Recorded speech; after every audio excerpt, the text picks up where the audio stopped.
Next, we'll be dealing with tints. Tints are any color plus white. So now on my palette, I've got red, white, blue, and yellow, all four.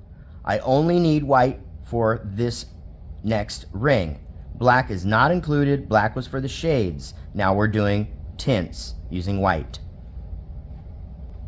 Creating tints is the same process as creating shades as far as the color wheel is concerned. In other words, it's going to be these two colors, for example, plus a little bit of white mixed in, and that's going to go right here. These two colors, yellow and yellow-orange, mixed together with a little bit of white, that would go here, working your way all the way around. Again, kind of a triangular pattern, just like we were doing before with the shades. First thing you have to do is get the colors that you have on the outside in order to do the inside, of course.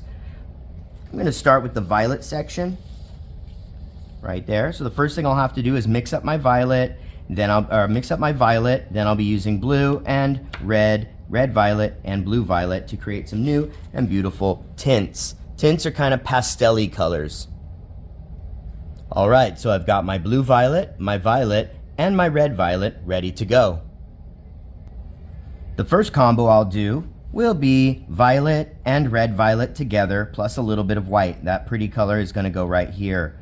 Remember, if you don't use enough white, you really won't see a big difference. But white, like black, does change the color pretty dramatically, as you will see. So here is violet and red violet. Now I'm going to take a little bit of white, kind of like the black, but you can be a little bit more liberal about how much you put on the brush head. Mix it in. These are going to be really soft, kind of pretty colors. Think maybe something you might use for, I don't know, Easter eggs or a baby room maybe. Right? Now that's pretty good. That's a beautiful new color. Name it if you want. But I think I'm going to add a little bit more white.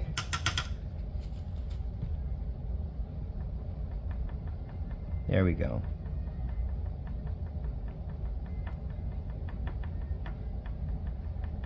That's pretty. And I'm going to lay that in right here. Always remember where you intended to put the colors. Don't forget. If you're not sure, triple check before you paint it in. You can paint over it, but you know it's a hassle. I'm going to get it right on the first try. That's cool. Notice how those two colors are very close to each other, right? It's because they came from the same parents, of course, with a little bit of black or a little bit of white mixed in. So that combo there is red violet plus violet and a little bit of white. Violet plus blue violet plus white. Blue violet plus blue plus white. And finishing up the violet area tints, here's red violet, red plus white. Four beautiful new colors.